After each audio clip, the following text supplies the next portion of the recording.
Assalamualaikum warahmatullahi wabarakatuh. Bismillahirrahmanirrahim. Alhamdulillahirabbil alamin. Wa bihi nasta'inu ala umuri dunya wad din. Wassalatu wassalamu ala asyrafil anbiya'i wal mursalin sayyidina Muhammadin wa ala alihi wa sahbihi ajma'in. Amma ba'du. Fa inna asdaqal hadithi kitabullahi ta'ala wa khairal hadi hadi Rasulillahi sallallahu alaihi wasallam wa syarrul umuri muhdatsatuha fa inna kulla muhdatsatin bid'ah wa kulla bid'atin dhalalah wa kulla dhalalatin finnar. Rabbi shrah li sadri wa yassir li amri wahlul 'uqdatam min lisani yafqahu qawli. Amin. Subhanaka la 'ilma lana illa ma 'allamtana innaka antal 'alimul hakim. La haula wa la quwwata illa billahil 'aliyyil 'azim. Para asatidzah, para pengajar semoga hadirin jemaah majelis taklim sejati alina yang dirahmati dan dimuliakan Allah Subhanahu wa taala. Alhamdulillah, pada malam hari ini Allah Subhanahu wa taala masih memberikan karunia nikmatnya kepada kita berupa nikmat sehat walafiat, nikmat panjang umur, terutama dua nikmat besar yang Allah berikan kepada kita, yaitu nikmatul iman wa nikmatul Islam, yang tentunya harus kita syukuri dengan barakah nikmat yang Allah berikan kepada kita. Alhamdulillah, kita bisa melangkahkan kedua kaki kita menuju tempat yang termulia di sisi Allah Subhanahu wa taala, yaitu min buyutillah, dalam rangka kita melaksanakan salah satu kewajiban kita, yaitu menuntut ilmu serta kita mencari ridha Allah Subhanahu wa taala. Harapan kita mudah-mudahan seluruh rangkaian amal ibadah yang sudah kita kerjakan, yang sedang kita kerjakan dan yang akan kita kerjakan, kita semuanya Allah Subhanahu wa taala akan memberikan ganjaran pahala yang berlipat ganda. Ilmu-ilmu yang sudah kita pelajari, mudah-mudahan Allah Subhanahu wa taala jadikan ilmu yang bermanfaat sehingga dapat kita amalkan dalam kehidupan kita sehari-hari, dan akan kita pelajari, mudah-mudahan Allah Subhanahu wa taala memberikan kemudahan kepada kita untuk memahami dengan sebaik-baiknya. Amin Allahumma amin. Hadirin jemaah sekalian yang berbahagia, mari kita lanjutkan kembali kajian kita setiap malam Sabtu ini, yaitu membaca kitab Tuhfatul Mutasim, yang melanjutkan bacaan kita masih pada halaman 112, ya. Halaman 112 yang tentang al-balaghah, yang dari ayat yang sudah kita baca, yaitu ayat 163 sampai dengan ayat yang ke-167, ya.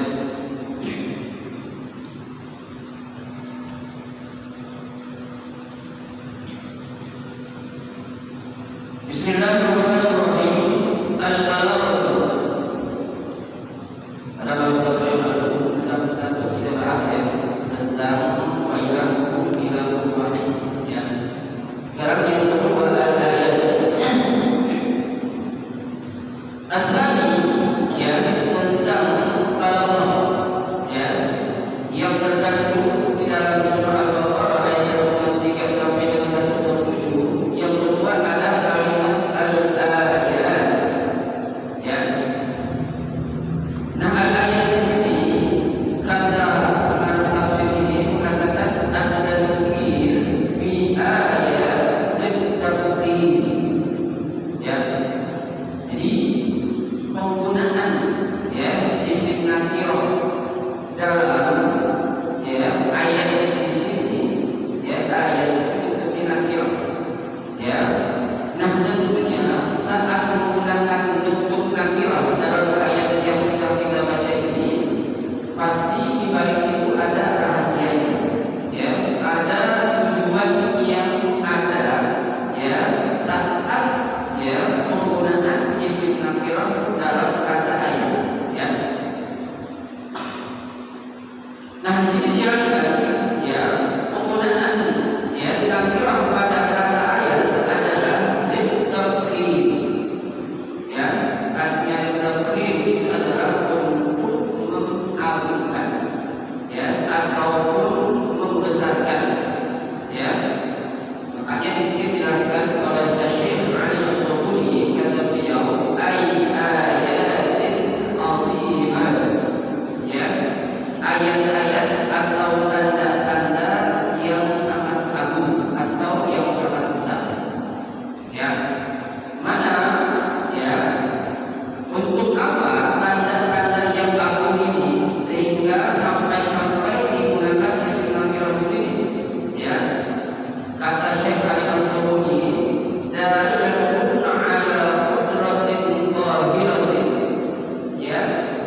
tanda-tandanya, bukti-buktinya kenapa Allah Subhanahu wa taala menjadikan langit, ya. Di langit itu ada namanya matahari, ya, ada bulan, ada bintang, ada planet-planet, ya. Kemudian Allah Subhanahu wa taala jadikan yang namanya bumi. Di bumi itu ada lautan, ya, ada namanya pegunungan dan lain sebagainya. Kemudian Allah jadikan yang namanya malam dan siang, ya. Kemudian Allah jadikan yang namanya angin, ya. Nah, semua tanda-tanda yang Allah berikan itu atau bukti-bukti yang Allah berikan itu untuk menunjukkan apa? Qudratillahi, ya, qahirul hikmatin 'azimah, ya, bahwasanya Allah Subhanahu wa taala, ya, zat yang maha mampu dan maha berkuasa, serta ada hikmah-hikmah yang Allah jadikan makhluk-makhluk di dunia ini. Ya, itu yang kedua.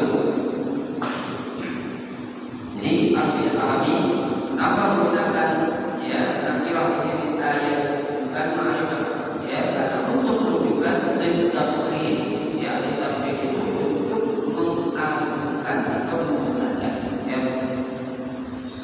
Yang ketiga, kahumillah, ya, kahumillah. Di sini seperti cintanya Allah, gitu. Kalau kita artikan secara literalnya, ya, secara perkataannya itu, ya.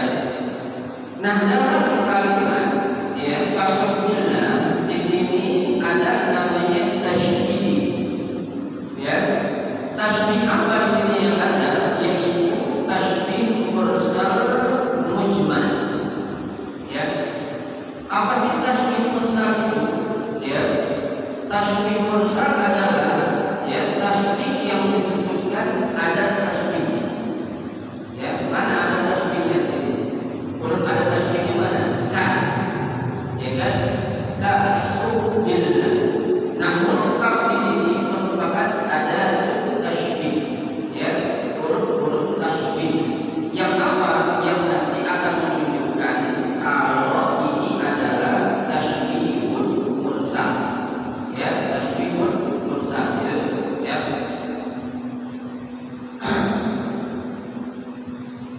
Haitsu dzukiratil adatah, ya. Kenapa menggunakan tasbih mursal? Dzukiratil adat, karena ada tasbihnya apa itu disebutkan, ya. Nanti ada namanya tempo, ya, tasbih, tapi tidak ada disebutkan ada tasbihnya, ya. Nah, di sini disebutkan ada tasbihnya kan di sini, ya, dzukiratil adat, ya, disebutkan adanya wa hudifa wajhu tasbih, ya, sedangkan wajhu tasbihnya itu yang lain diubah atau dihilangkan, ya. Kenapa?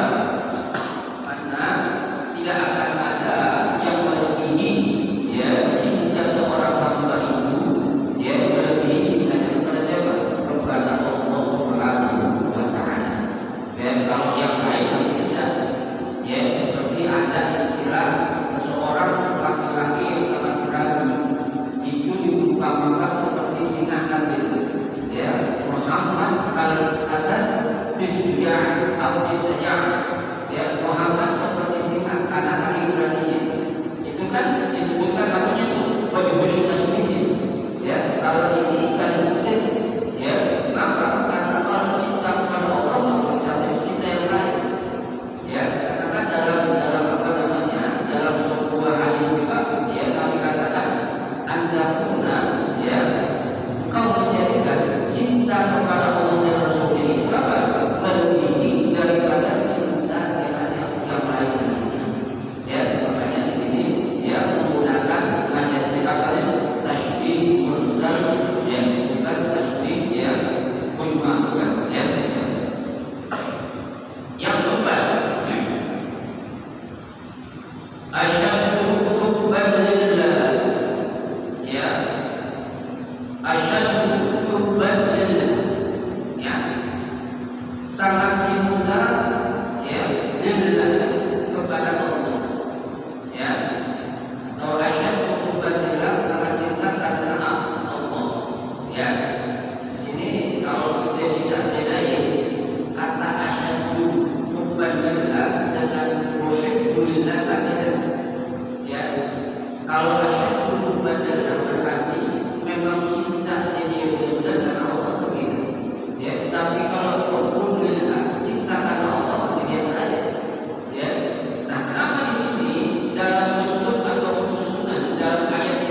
Kaqaulihi, ya, seperti ada contoh dalam ayat yang lain, ya, fahiya kal hijarati, ya, maka akan menjadi seperti batu, ya, au asyaddu qaswah, ya, batu keras, tapi orang yang hatinya keras itu akan asyaddu qaswah, lebih keras lagi, ya.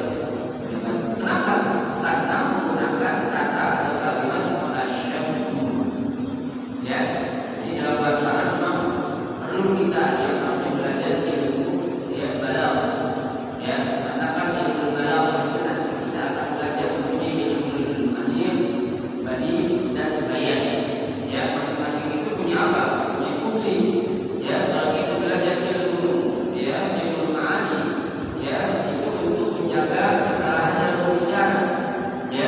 Jadi ketika kita berbicara itu yang orang paham dengan apa yang kita bicara dan masalah ngomong, itu kita harus paham dengan ilmu namanya ilmu ma'ani, ya. Ilmu ma'ani itu dalam kategori ilmu balaghah, ya. Makanya nggak sembarangan ketika kita, ya, ada orang mengatakan dia seorang mujtahid, ya, dia seorang ahli atau ulama ini, ya. Untuk menjadi seorang mujtahid itu bukan suatu hal yang mudah, ya, bukan suatu hal yang gampang sehingga dia akan berfatwa, ya, dengan mengucapkan fatwa-fatwa yang nantinya alhamdulillah akan boleh. Kenapa? Karena syarat-syarat untuk menjadi seorang mujtahid itu, ya, banyak sekali, ya. Bukan hanya dia paham bisa bicara, bukan, ya, tapi ada beberapa ilmu yang memang dia harus kuasai, ya. Nah, yang kedua ada lagi namanya ilmu bayan, ya. Nah, itu ilmu bayan itu tujuannya apa? Tujuannya adalah untuk menjaga pembicaraan yang tidak mengarah kepada tujuan, ya. Jadi omongan itu harus sampai benar-benar terarah, ya. Istilah kata orang Betawi kalau ngomong jangan kalau tidur, ya. Ngomong itu biar jelas, jangan bahas masalah ini sini aja, ya. Jangan tak solo sini, ya. Itu perlu namanya ilmu apa? Ilmu bayan, ya. Biar orang-orang dengan apa yang kita sampaikan itu benar-benar fokus dengan pembahasan yang kita bicarain, ya. Nah, yang terakhir ada ilmu namanya ilmu badi, ya. Itu untuk, ya, badi ini untuk apa? Menghias susunan kata atau kalimat, ya. Istilah bahasa kita itu memperindah bahasa, ya. Seorang yang apa namanya itu berbahasa, ya, puitis, ya, itu akan lebih dihayati oleh orang yang mendengar ketimbang dengan orang-orang yang gak ahli dalam apa, ya, puitis itu, ya. Sehingga dia dikatakan seorang penjaga, ya, ketika dia mengarang suatu apa puisi atau apapun namanya, ya, dia menjaga tuh biar orang-orang yang membaca, ya, dan orang yang mendengar itu apa, ya, akan merasa apa itu ada sesuatu yang mengena, ya, dihayati dengan tulisan ataupun, ya, ucapan yang dia ucapkan. Nah, itu perlu namanya ilmu apa itu? Ilmu badi'ah, ya, yang kelihatan indah, ya. Sebagai contoh ada orang-orang yang mengungkapkan kata-kata, apa ya, ada seorang sangat cantik, ya, seorang wanita begitu, seorang penjaga akan memuji, aku baru saja melihat seorang wanita yang bibirnya seperti bibir cah bawah wanita, ya, yang betisnya seperti betis mungkin padi gitu, ya, ya. Itu ungkapan-ungkapan seperti itu apa? Untuk memperindah atau menghias ungkapan kata-kata yang kita bicarakan, ya, sehingga nanti orang membayangkan gimana kok orang perempuan betisnya kok kayak begini, paling putih, ya kan? Padahal sebenarnya tidak ada suatu hiasan karena saja, ya, bibirnya seperti bibir cah bawah, orang perempuan punya tahu gitu, ya. Ini bayangin punya hikmah, ya. Itu adalah ungkapan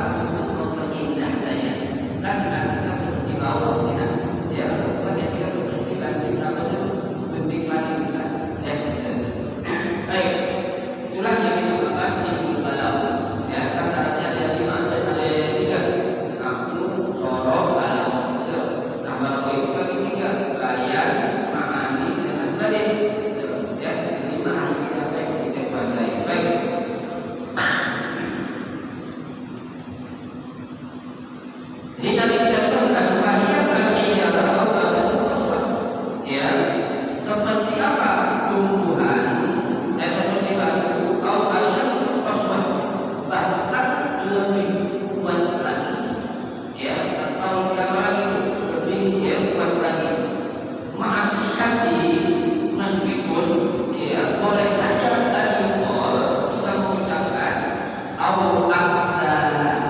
Ya, aksa itu sama, artinya apa itu? Sangat. Ya, itu sangat artinya. Ya, tapi tidak saya katakan seringkali saya ungkapkan perbendaharaan kata dalam bahasa Arab memang sangat kaya. Ya, saya katakan sekali lagi, ada yang hurufnya sama, tulisannya sama, tapi artinya beda. Ya, ada tulisannya beda, ya, artinya sama. Ya kan? Itu dalam bahasa Arab katanya apa itu?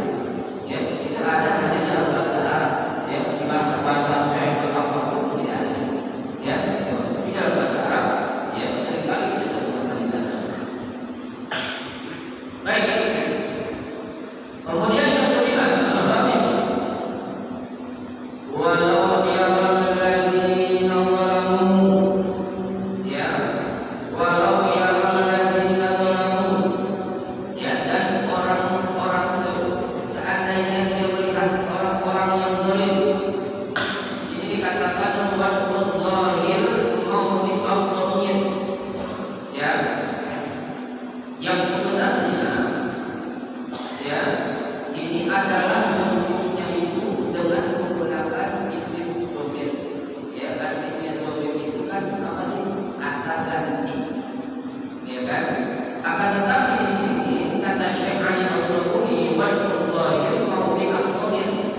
Ya, isim yang zahir, yang nampak, yang kelihatan itu menempati tempat yang seharusnya ditempati oleh isim apa? Isim apa? Dhamir. Ya, kalau dhamir itu kan tetap artinya, ya, tak kelihatan. Ya, kalau yang zahir kan kelihatan.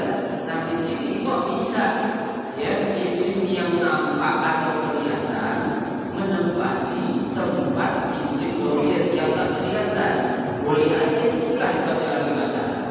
Ya, tentu ada tujuannya. Ya, apa tujuannya di sini? Sini dikatakan walau yarawna, ya, seandainya mereka melihat. Ya, yang pertama kan yaron, tapi di sini yang kedua walau yarawna, seandainya mereka melihat. Apa tujuannya?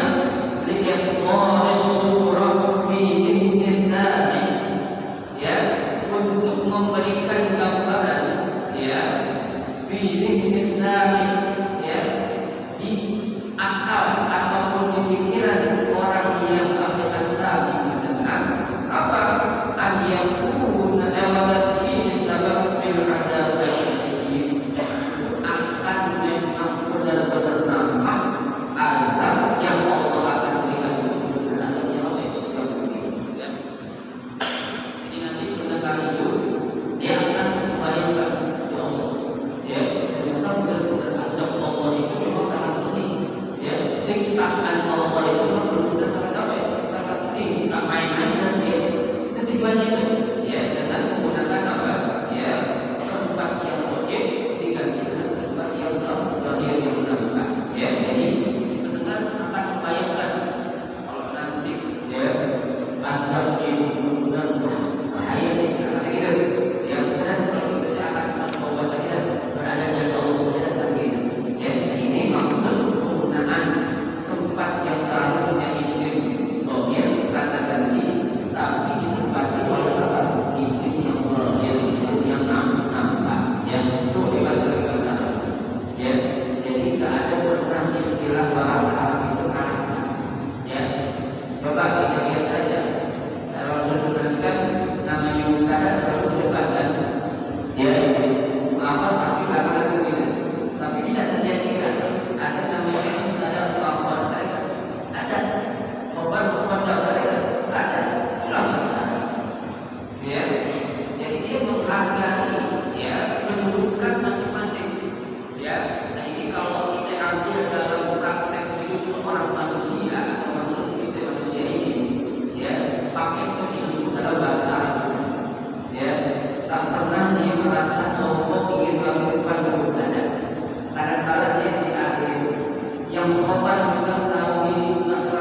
lain di alurnya itu dibawa ya seakan-akan apa ya kayak kita dengerin cerita apa ya cerita film, padahal film atau drama itu sifatnya fiksi ya bukan cerita beneran, tapi seorang sutradara akan pintar biar si film ini bisa apa ya bisa bawa ya yang lagi kita sekarang di drama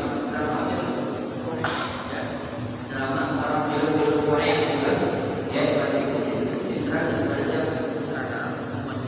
Baik,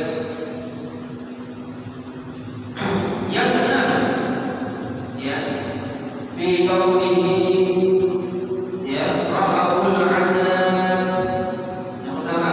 Kemudian wa taqatta'at bihimul asbab ya tuh ra'ul adab dan wa taqatta'at bihimul asbab ya mereka diperlihatkan azab.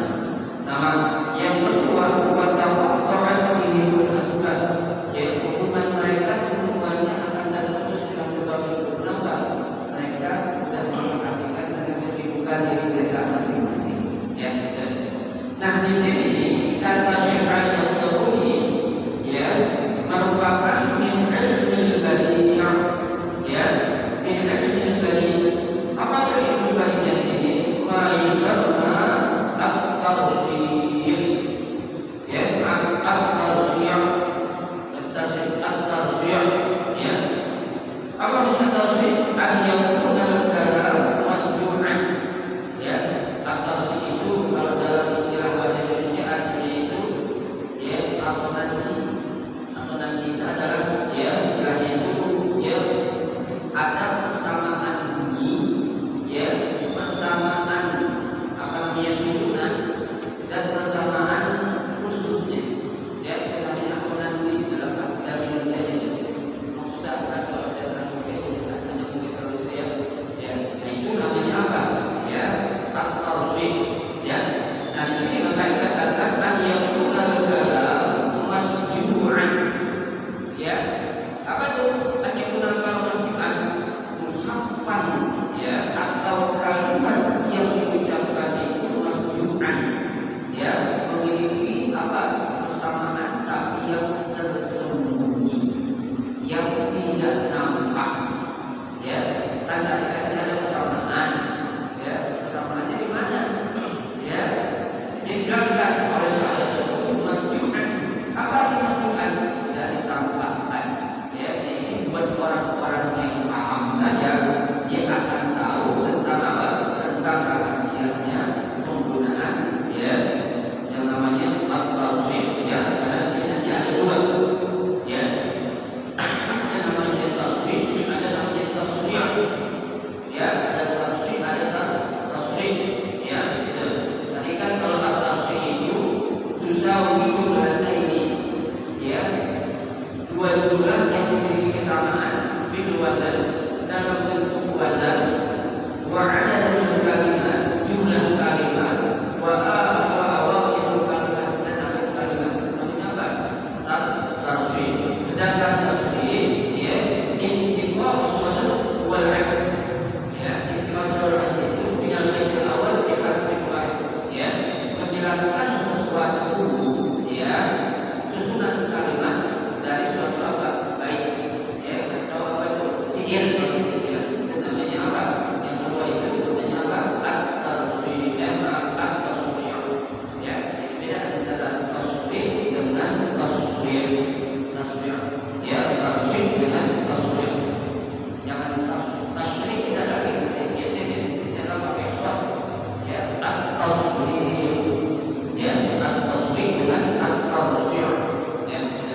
Baik, yang ketujuh yang terakhir wa ma hum bi kharijina minan nar ya. Wa ma hum bi kharijina minan nar ya. Dan tidaklah mereka itu apa bi kharijina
Kemudian bisa berarti mengancam, ya. Nah ini juga isinya dalam bentuk apa? Ancaman yang Allah berikan kepada orang-orang kafir. Apa? Berupa azab yang tidak akan pernah terputus-putus atau selamanya Allah akan mengazab orang-orang kafir. Ya, kalau fikirnya kan yang namanya fikir itu pekerjaan yang terakhir. Ya, tapi kalau istri mendadak ada itu, ya, makanya tadi saya katakan fungsi daripada juga istrinya bisa digunakan untuk memotivasi, bisa untuk membantah, bisa untuk mengancam, bisa untuk menunjukkan kekuasaan Allah, bisa juga untuk menunjukkan bahwasanya Allah itu Maha Pengasih dan Maha Penyayang kepada hamba-hambanya. Ya, nah selesailah ya pembahasan tentang ilmu balaghah yang ada dalam surah Al-Baqarah ayat 163 sampai dengan